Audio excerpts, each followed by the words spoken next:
देखिए, आज हमारे लिए बहुत बड़ा दिन है।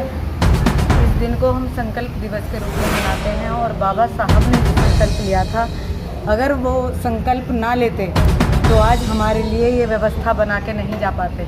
उन्होंने जो संकल्प लिया उसको पूरा किया और उस संकल्प की वजह से आज हम इतने अच्छे ड्रेस, इतने अच्छे हमारे गूगल्स और इतनी अच्छी व्यवस्था हमें मिली। इतने अच्छे बुद्ध विहार में ये कार्यक्रम चल रहा है। हम संकल्प दिवस को सेलिब्रेट कर रहे हैं, तो ये सब हमारे लिए परम पूज्य बाबा साहब की देन है।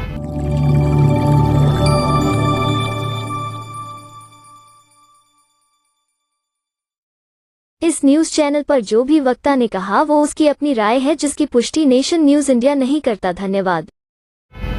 आप संकल्प दिवस को सेलिब्रेट कर रहे हैं और संकल्प के दिन बाबा साहब बड़े आंसुओं से रोए थे। आज मैं सूटिट बूटिट हूँ, मेरा समाज जहाँ है, आज मेरे समाज की कदर नहीं हो रही है। 32 डिग्रियाँ मैं लेने के बाद में आज मुझे इस तरीके से अपमानित किया जाता है। अगर मैं समाज का भला नहीं कर सका तो मैं अपने आप को गोली मार लूँगा, सुसाइड कर लूँगा। क्या ये कथन सत्य है? बाबा साहब ने बिल्कुल ठीक कहा था। और बाबा साहब ने जो 32 डिग्री लेकर के सूट बूट पहन के जब वो व्यवस्था देखी और उन्हें उतनी डिग्रियां लेकर भी समानता नहीं दिखाई दी, तो उन्होंने संकल्प लिया और संकल्प लेने के बाद जो हमें ये अधिकार दिया, उस संकल्प को पूरा किया और आज हम सबके बराबर में बैठ सकते हैं, सबके बराबर में खड़े हो सकते हैं, हर जगह नौकरी कर सकते हैं, हर जगह हम अपना घर बना सकते हैं, हर जगह हमारे बच्चे पढ़ सकते हैं। अगर बाबा साहब उस दिन संकल्प ना लेते तो वो उसे, जब कोई व्यक्ति संकल्प नहीं लेता तो पूरा करने में भी सक्षम नहीं होता, लेकिन जब संकल्पित होता है तो वो पूरा करने में भी सक्षम होता है। तो हमें भी बाबा साहब ने जो उस समय संकल्प लिया, आज हम सब महिलाएं, पूरा माता रमाबाई अंबेडकर महिला संघ ये शपथ लेता है संकल्प दिवस पे कि बाबा साहब के सपनों को हम जरूर पूरा करेंगे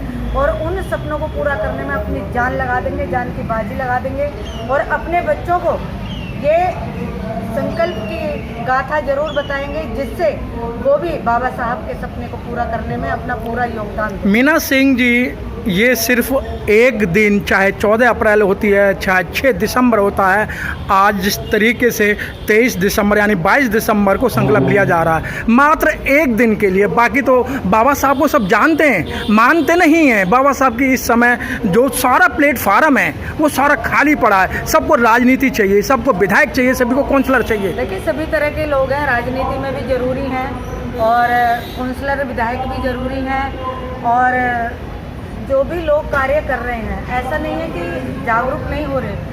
पिछले 10 वर्षों में हमारा समाज बहुत ज़्यादा जागरूक हुआ। वो चाहे माननीय प्राइम मिनिस्टर साहब की देन रही, चाहे किसी की भी रही, लेकिन पिछले 10 सालों में ये समाज बहुत ज़्यादा जागरूक हुआ और उस जागरूकता की वजह से अब आए दिन कहीं ना कहीं कार्यक्रम चलते रहते हैं। और आप जैसा देख रहे हैं, ऊपर हॉल में खचाखच भीड़ है, महिलाओं की भी और पुरुषों को भी। मीना सिंह जी, आप कह रही हैं जागरूक हुआ है समाज, आपके हाथ में इस समय सरकार ने क्या छोड़ा है? नौकरी आपकी छीन ली, शिक्षा आपकी छीन लिया, सब कुछ आपका छीन लिया, फिर भी आप कह रहे हैं कि हम बहुत सरकार जो हमें जागरूक कर रही है। बाबा साहब के समय में कुछ नहीं था हमारे समाज के पास, लेकिन एक अकेले बाबा साहब ने सब कुछ ले लिया। आज तो इतने अंबेडकर पैदा हो गए हैं कि सरकार के हलक में डंडा देकर निकाल लेंगे। अभी सरकार को ऐसा लग रहा है कि मैंने सब कुछ ले लिया है, लेकिन आने वाले दिनों में सरकार का वो हाल होगा, सरकार बिल्कुल ज़मीन पे आ जाएगी और ये समाज ऐसी सरकार चुनेगा जो उनके अधिकारों का हनन ना करे। मीना सिंह जी, आए दिन आपको नया नया थर्मामीटर लगा के चेक किया जाता है कि आपके अंदर जान है या नहीं। आपका मतलब तो पूरे समाज के अंदर दे रहा है, पूरा प्रूफ दे रहा है कि वो बहुत जानदार मतलब एकदम बलवान है। बाबा साहब का सिपाही है, डट के मुकाबला कर रहा है। समाज पूरा योगदान दे रहा है अपना। बेशक वो थर्मामीटर लगा के कितना ही चेक करते रहे, लेकिन आज जितने अम्बेडकरवादी हैं सब जान देने के लिए तैयार हैं, हिला के रख देंगे थोड़ी देर में ही। कभी संविधान खतरे में होता है, कभी नौकरियां खतरे में होती हैं, तो आप उसको कैसे मानते हैं रेणु जी? देखिए, ये तो इनका धंधा है एक तरह से खतरे में डालने का हम लोगों को, और खतरों से जो निकल गया उसे ही कहते हैं कि खतरों के खिलाड़ी, तो इस तरह से कभी हार नहीं माननी चाहिए। और हाँ, कभी हार नहीं माननी चाहिए। ये नहीं सोचना चाहिए कि इस सरकार ने हमें ये सब इतने सारे परेशानियों में डाला है तो हम इन सब परेशानियों से हार मानकर घर पर बैठ जाएं। नहीं, इन सब से संघर्ष करना चाहिए। जैसे बाबा साहब ने करा वैसे ही हम सबको संघर्ष करना चाहिए इन सब। क्या बाबा साहब दोबारा आएंगे? सब बाबा साहब का नाम, गौतम बुद्ध का नाम लेके उन्हें भुना रहे हैं, उन्हें टोकरे में रख के बेचने का काम कर रहे हैं। क्या बाबा साहब दोबारा आएंगे? बाबा साहब का तो सभी कुछ है। बाबा साहब को टोकरों में रखने से कुछ नहीं होगा। बाबा साहब तो वो चीज़ है, अच्छे अच्छे को हिला दें। कह रहे हैं बाबा साहब वो चीज़ हैं, बाबा साहब वो दे गए कि अगर उसको अच्छी तरह पढ़ा जाए तो अपना सुधार उद्धार कर सकते हैं। लगता है आपको?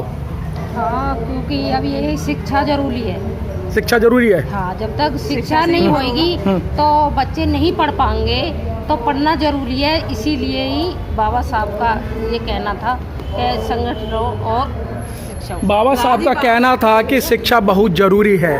क्या इस समय बच्चों को शिक्षा मिल रही है जो मिलनी चाहिए थी? देखो, सरकार आज थोड़ा कम कर रही है, मतलब एजुकेशन पर, तो कोई फिर पार्टी नहीं आएगी। तो ऐसी बात तो नहीं है आपके अनपढ़ आए, आगे पढ़े लिखे लोग आएंगे। लेकिन जब तैयारी जो हो रही है वो एजुकेटेड लोगों की तैयारी हो रही है नेता बनने की। लेकिन इस समय जो माहौल है बड़ा ही डरावना माहौल है। कोई भी बहन बेटी घर से बाहर नहीं निकलती है। अगर कोई बेटी कॉलेज जा रही है या अपने हॉस्पिटल जा रही है, उसको बड़े ध्यानपूर्वक और माँ बाप चिंतित रहते हैं। क्या लगता है कि आज के टाइम में महिला सुरक्षित हैं? नहीं, ये तो सब महिलाओं के लिए तो सबसे ज़्यादा बुरा है वैसे इस मामले में। क्योंकि कहीं भी चले जाओ, यूपी एरिया में चले जाओ, जो एक बात बताओ आप, अभी वो डॉक्टर मौमिता के साथ जो हुआ, जब वो डॉक्टर ही सेफ नहीं है तो हम जैसे लोग तो बहुत मामूली हैं। बताओ, जो डॉक्टर ही जो लोगों की जान बचाती है वो ही सेफ नहीं थी हॉस्पिटल में रहते हुए, तो और लोगों को क्या कहोगे? बताओ। मीना सिंह जी, आप भी एक डॉक्टर की माँ हैं, आपकी एक बेटी डॉक्टर है। क्या जिस तरीके का माहौल चल रहा है, क्या कोई माँ अपनी बच्ची को डॉक्टर बनाना चाहेगी? मेरी बेटी का अभी पीजी में एडमिशन होने वाला है। मेरे दिमाग में सिर्फ यही चल रहा है कि उसे कोई अच्छा कॉलेज मिले, अच्छी फैकल्टी मिले। और हम दोनों में ये डिस्कशन रहता है कि अगर अच्छा कॉलेज नहीं मिला तो मम्मी मैं एडमिशन नहीं लूँगी। तो मेरा उससे यही होता है कि पहले जान प्यारी है। अच्छा कॉलेज जब मिलेगा, जब देखा जाएगा, अगर अच्छा कॉलेज नहीं मिले तो आप एडमिशन मत लेना। तो इतना डर हमारे अंदर, सभी माँओं के अंदर है बेटियों को लेके, कि जो बेटी हॉस्पिटल में इतनी पब्लिक के बीच में रहते हुए उसके साथ इतना बुरा हाल हुआ, तो जो आम बेटियां सड़कों पे जा रही हैं, स्कूल कॉलेजों में जा रही हैं, उनके लिए कितना डर पैदा हो गया है। तो मैं माननीय प्रधानमंत्री जी से ये दरख्वास्त करना चाहती हूँ कि वो देश की महिलाओं को, देश की बेटियों को सुरक्षित करें। और नरेंद्र मोदी जी बिल्कुल बोलते नहीं हैं जब कोई भी ऐसा काम होता है, वो कभी नहीं बोलते कि देश की बेटियों का ये हाल हो रहा है। बस ये है कि बेटी बचाओ बेटी पढ़ाओ के नाम नहीं मैडम, बोलते तो नहीं हैं बचेगी। मैडम, वो बोलते तो हैं, वो खुद नहीं बोलते तो सुप्रीम कोर्ट के द्वारा बुलवाया जाता है। आज दो भाइयों में लड़ाई करवा दी, दो बहनों में लड़ाई करवा दी, वर्गीकरण का काम कर दिया कि जाट अब चमार सारा रिजर्वेशन खा गए, वाल्मीकि खटीक उनको नहीं मिल रहा है। लेकिन वो ऐसे अननेसेसरी मुद्दों पे बोलते हैं ना, लेकिन जहाँ बोलने की ज़रूरत है वहाँ वो मौन हो जाते हैं। मणिपुर का जो केस हुआ, माननीय नरेंद्र मोदी जी नहीं बोले, लेकिन आज जो ये डॉक्टर बेटी का केस हुआ उसमें भी प्रधानमंत्री जी नहीं बोले, क्योंकि उनकी बेटी नहीं है, उन्हें पता नहीं है बेटी का दर्द क्या होता है, बच्चे का दर्द क्या होता है। मैं उनसे ये रिक्वेस्ट करना चाहती हूँ कि वो अपनी इस चुप्पी को तोड़ें और देश की बेटियों का भविष्य सुरक्षित करें। मेरी नहीं तो अगले आने वाले इलेक्शन में ये समाज, ये माएँ उनको कुर्सी से उतारने का काम करेंगी।